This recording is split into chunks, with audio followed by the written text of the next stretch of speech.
What's up guys, Rhino here and welcome to my latest FIFA 19 video. In this video guys, I'm actually going to be trying to talk to you about what are the various custom tactics that I use this year.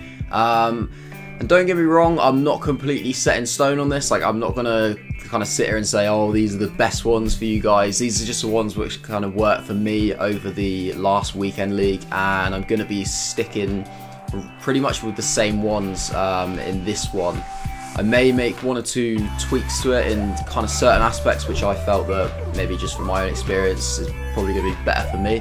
But I am going to show you what I did use on the weekend league that's just gone, where I did pick up 18 wins and get a gold 2 rank, just so you guys can maybe have a look at it, maybe put it into your own team, or maybe make a couple tweaks like I'm probably going to do as well. And yeah, but like I said, don't sort of think that it is like the best ones, because it is kind of all personal preference. But the one thing I would say is that these ones that I'm about to show you guys, they do work for any formation. So even though I started there with a 4-3-2-1 and I move into the 4-1-2-1-2 narrow, you can use it with any formation. I'm actually going to try and use it with the 4-2-3-1 narrow this weekend, as I did use it a couple of times. I changed it in some of my matches and it did actually work fairly well. Just when the 4-1-2-1-2 wasn't really doing it for me, changed it to the 4-2-3-1 for like 20-30 minutes of the game, and they actually got me a couple of results. So I'm going to try using it a little bit more frequently this weekend. It could mean that I end up taking a couple more losses, but it's the only way you're going to get better, really, just by experimenting with the tactics, guys. So first off, we'll just start with the main tactics. I'll show you guys like instructions and stuff like that in a second. But yeah, on the balanced, I literally keep everything exactly the same. So use literally everything as it is when it first comes up, like this. So if you guys have already changed yours, just sort of confirm. So defensive style, I have it on balanced. I don't feel like having any of these like pressure ones are that ideal from the start of the game, just because it leads to your players like losing energy, and like if they don't have very good stamina, then they just burn out by the end of the game essentially. But you don't want to go on drop back, because obviously you don't want to invite pressure onto yourself, and it is the start of the game. You need to go into the game with a view that you can win the game, that you're not going to get battered. Have a little bit of confidence in yourself. So width and depth, I just keep on 5 bars, right in the middle, nice and balanced. The offensive style I keep on balance as well. So I know a lot of guys do like, say, like the long ball, because it allows them to like hit the ball in behind for pacey strikers, or the fast build up is quite good. Various things like the possession style, but I stick with balance from the start, just because it gives you the potential to play with any kind of style. So your players are going to make different runs in different areas. Sometimes they'll go long, like to knock it over the top. Sometimes they'll come short for possession. So you have the ability to mix it up, guys, and you can play to how, in the way that suits the certain game, because you don't know what kind of opponent you're going to come up against. So it gives you that opportunity, and then you can change it maybe in the middle of the game if you feel like the long ball would be a better option to go for. Again, like I was saying with the defensive style, it's like on the offensive style, we've got width and players in the box, just on the most balanced kind of amount of bars, really, on 5. Corners and free kicks I put on 3. Obviously you can't put that exactly halfway, but 2 is just not really going to be enough. You want to make sure that you have got some players in the box. So that's for balance, guys. I'll jump down to... Actually, I'll go to defensive first. I think it's probably easier to explain defensive. So again, defensive style, just on balanced. Again, I don't think you want to kind of go and drop back just yet, because this is probably the sort of thing, maybe if you're... you don't even need to be winning, to be fair, to go for this one, because the way that I set it up personally is to help yourself play on the counter. So like this year, there's not like an actual way of saying, oh, like before in the middle of the game you could hit on the D-pad, and there'd be a button say counter attack, and your players kind of drop deep, and then yeah, like they'd invite pressure but then break. So I've tried to kind of like recreate that with my custom tactics here. So you play with 1 less bar on the width on this one, so you make yourself a little bit more narrow, compact. Depth is on 3 bars. I may play with that a little bit, I'm not sure. It worked quite well, but it's only because of what my ultra defensive one is. I may tweak that one. But the offensive style, this is when you now want to go to fast build up, guys, because if you do break, you want to be able to obviously play the ball quickly. You want players to be like buzzing about the pitch, making runs nice and quickly for you to get out the other end of the pitch as quickly as possible. So that's why I have that on. Width will keep to 5 bars again. Players in the box are just knock it up 1 bar, and that is actually because, so you think that's crazy, you know, you're playing defensive yet you're telling more players to get in the box. So this is the reason about what I was saying, because if you want to get some good counter attacks going, if you have them to drop a little bit deeper, you then need to almost like put the players in the box bar up a little bit, just so that when you do go forward, you actually have players in there. Because if everybody's sat back, but like, you know, if you've got one really pacey forward, by the time he gets there, nobody's going to have joined him in the box. So yeah, I've actually knocked that up 1 bar, and it did actually work really well for me. There was so many games where, say, I was like 1-0 up, players were kind of like attacking me, putting a bit of pressure on, I'd just drop in a little bit, and then you just hit them, and that's when you win the games. And especially in FUT Champs, guys, that's the way to really sort of like grind out a result. It does work really well. For the ultra defensive, this is the one I'm definitely going to change this slightly. I don't know how it's going to impact how I play, but finally you do want to say drop back. I mean, this is the point when you look at it, and if this is the moment in the game where you've got like 10, maybe like 5-10 minutes left, and you're sort of panicking, the guy's really putting the pressure on, you like could concede any moment. You want to get your players to drop back, width down to 3 bars, get yourself really narrow compact. I've actually got depth on 1 bar, and guys, you can try it. I'm actually going to put it up for this weekend league, just because there was one game that I played, and the ultra defensive worked really well for me, like in general, but there was one game where I noticed a big flaw with it, and that when the defensive line drops that deep, that sometimes the midfield doesn't go with it, especially if you want to defend with your midfielders, because you naturally, especially with how like the AI defenders this year, you naturally almost kind of like rush to the ball with your midfielders, and then if they get through that, there's then a huge gap between your midfield and your defence, and it's such an easy opportunity for them to hit a long shot, a shot from like the edge of the box just outside, and they're so good this year, so overpowered. And if they've got a decent player that can take on those sort of shots, yeah, I found I was in big trouble. Like I conceded, I lost the game which I'm actually referring to. I lost 4-3, and 3 of the 4 goals were long shots, and they were all pretty avoidable if I had the correct tactics on. Nobody got any blocks in because the defenders were so deep. They almost sat like right in front of the goalkeeper. So certainly you could try that. It's obviously very much like when it's desperate times, last chance saloon. For me personally, I'm probably just going to try and put it up a couple of bars just to see if I can still cope with it like that, just so I can try and prevent long shots from going in. The offensive style, you want to go for possession, because when you drop that deep and you have all the players in and around that area, it's no good having like long ball, because you're not going to have anybody up the pitch to hit it to. Fast build-up's no good either, because you know, if you're trying to play like quick passes, there's going to be so many players in such a really condensed space, all in a really dangerous area as well for you, because it's going to be on the edge of your box, that if you misplace a pass, you're going to be in big trouble, because they're going to pick up the ball and they're going to be right within shooting distance straight away, and you're not going to have much time to kind of like make amends. So I wouldn't go for fast build up.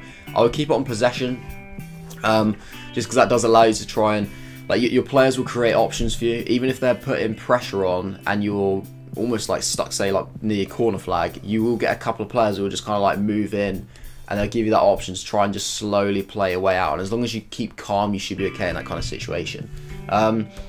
Width is on 5 bars. It's good to have just like a little bit of width. You don't want to go like all the way down here, because you look at it on the screen and look how narrow that is. Crosses are going to be so good for your opponent, and it's just gonna cause havoc for you. So I would keep it on 5. The players in the box, just 1 bar. You know, this is the point. Like I said, if you've got 5-10 minutes left, you're literally just focusing on trying to keep that 1 goal cushion. You don't want to be throwing players forward. It doesn't matter how many goals you score, just that you get the win.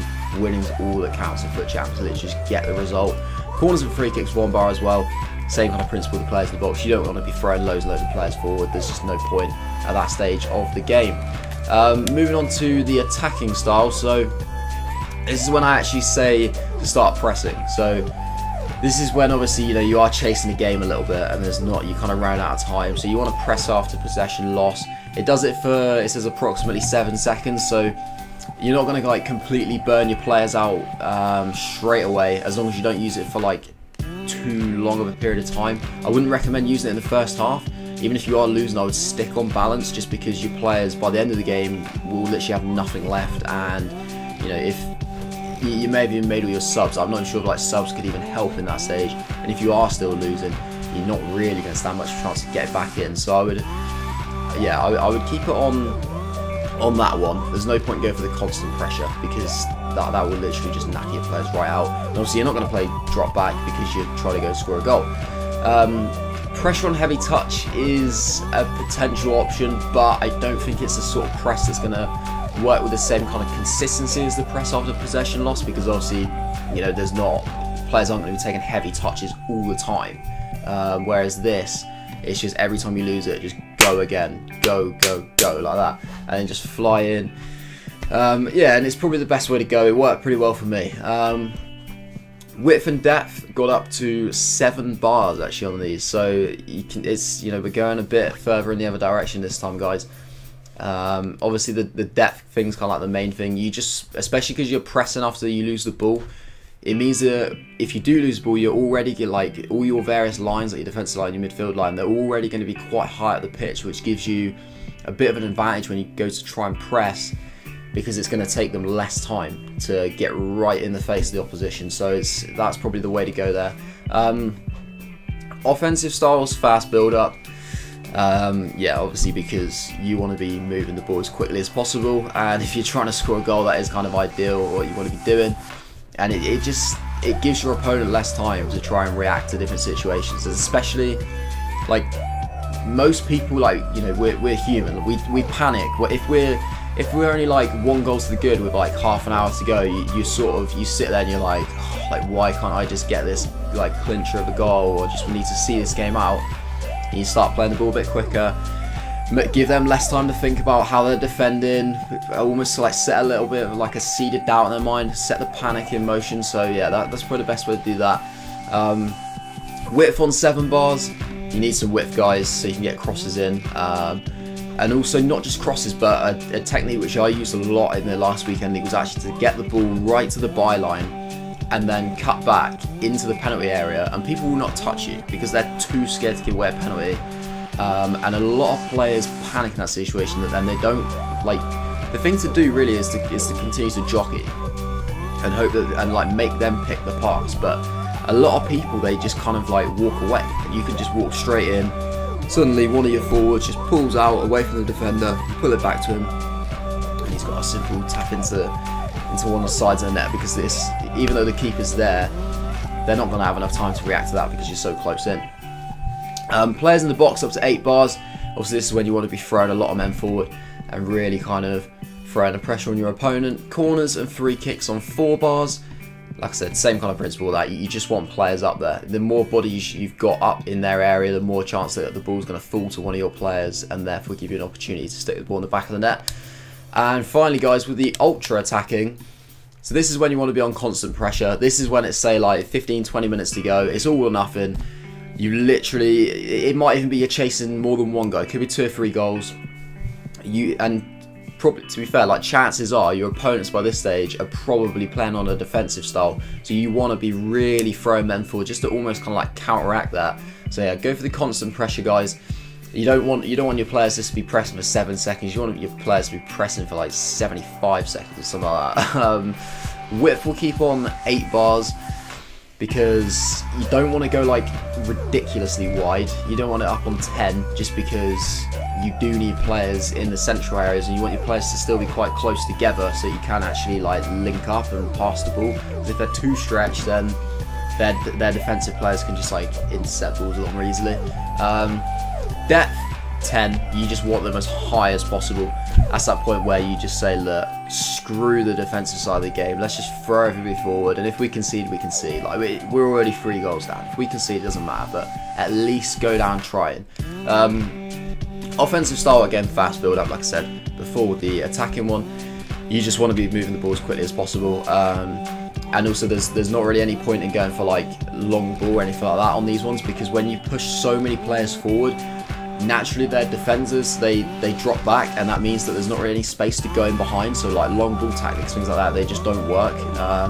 And you don't really want to be playing like possession, because you need to be playing like passing with purpose at this point. You don't want to just be keeping the ball for the sake of keeping it, like you would do with like ultra defensive. You need to be playing with the purpose to go and try and win the game. So we go with the fast build up. Width is 8 bars. Yeah, like I said, you don't want your players like ridiculously wide. Players in the box, we'll put that up on 10, and the same with corners and free kicks. We have that on the maximum one. We have that on 5 bars, because yeah, you just need players up there. It's all or nothing. You need to go for it. You need to try and get the goal. And the thing is, guys, even if you're like 2 or 3 goals down, if you get one goal can seriously make a player panic. It can really kind of, it will make them think, oh no, not again, like not one of these games, I'm going to bottle it, I'm going to throw it away. And if you can get into their heads and make them think there's a possibility that they could throw the game away and lose the game, they might well do it. Because a lot of FUT Champs is the mental side of the game. It's game management, guys. Like, this is why it's so important to have all these various kind of like tactics, because game management is crucial. It's so important to know which stage of the game that you need to then just think, you know what, it's getting a little bit hairier, maybe just drop it back for a little bit, put it on the defensive side of the game, just make sure we stay in this for the match, don't throw it away too early. It's, you know, the game lasts 90 minutes, potentially 120. It's not a disaster if it's like 0-0 with like 10 minutes to go. You can still win when the players get a little bit tired. You don't have to go out and win the game in the first 20 minutes. Like it's not done like that, because most people in FUT Champs, they're there for a reason. If they go a couple of goals down in the first 20-30 minutes, they're good enough to get back in. So yeah, it's game management is crucial, guys. You need to really know how to do that. And that's just something you'll learn. That's just like, you have like a few bad experiences and you just learn from that over time. You get better and better. The only other thing I want to talk about is instructions. Now, this honestly, this varies on formation. So this is just for me what I was using, because I was in like playing like the 4-1-2-1-2 formation. What I do actually, guys, just so I can show it a bit more clearly, I will just change to 4-1-2-1-2 here. I know obviously it'll like damage the chemistry or whatever, but I normally change this in game, so but we'll just do it here quickly. So what you would want to do, guys, the way I play, again, this can actually vary, I suppose, if you're on balance, attacking, defensive, things like that. It will vary how you want to do it, but I'll just say how I play on balance. Just a way to like end the video, guys, but the main thing obviously like the custom tactics, which is what you guys can apply to everything that you have. So with your forwards, what I do is I put the attacking runs onto getting behind. I won't save this, or obviously I tend to do it in game, but yeah, you want it on getting behind, and then that'll be the same with obviously the other forward as well. I don't tend to do anything with my cam, but with the CDM, what I do is I actually have it on, I've got to stay back while attacking on him, and you also want to have it on cover wing, which it should be on by default, because the reason you want that is because with the fullbacks, I keep them on balance, but I actually put the run type as to overlap. So because they're going to get forward, you want your CDM to cover the wing and obviously like cover any gaps that they leave, instead of having the option of cover centre, which is what you do cover centre if you're doing like towards the end of the game when you don't want your fullbacks to bomb forward and you've got them on, say, like stay back while attacking. There's no point having the CDM on cover the wing, because that's already going to be covered. So that's when you want him to cover the centre. So you almost act like an anchor and just sits in front of the centre backs and stops any kind of long shots, things like that. So that's like kind of like the only things I really do, guys. It's just like the fullbacks are the crucial part of this team, really, and this formation. But yeah, I won't go into too much detail with those, because like I said, like it just varies on the formation. There's certain formations which are narrower than others and require you to put a bit more width from your fullback areas. If you've got wingers who are staying really wide already, then you don't need to really worry too much about the fullbacks bombing forward, and you can just say, you know what, just sit back and help us defend. And then it depends on like tactics as well. Like I say, if you're throwing like a lot of men forward, then there's not going to be as many spaces in behind. Maybe don't set like the forward tactics to run in behind.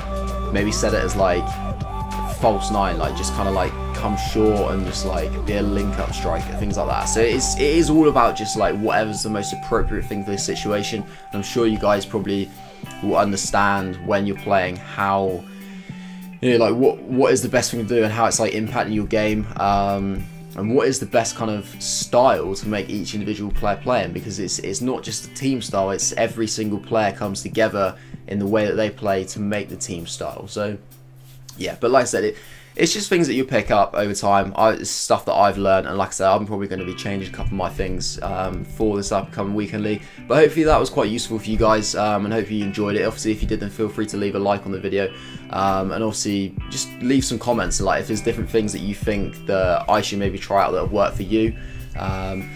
Different, like, couple of little tweaks on my custom tactics or instructions that work quite well for you guys, and obviously drop down in the comments for me and other people that might see them, just to help us out. Yeah, hope you enjoy the rest of your day, guys. Obviously subscribe to my channel if you haven't already for the latest FUT 19 content. But that is it from me, and I will see you in the next one.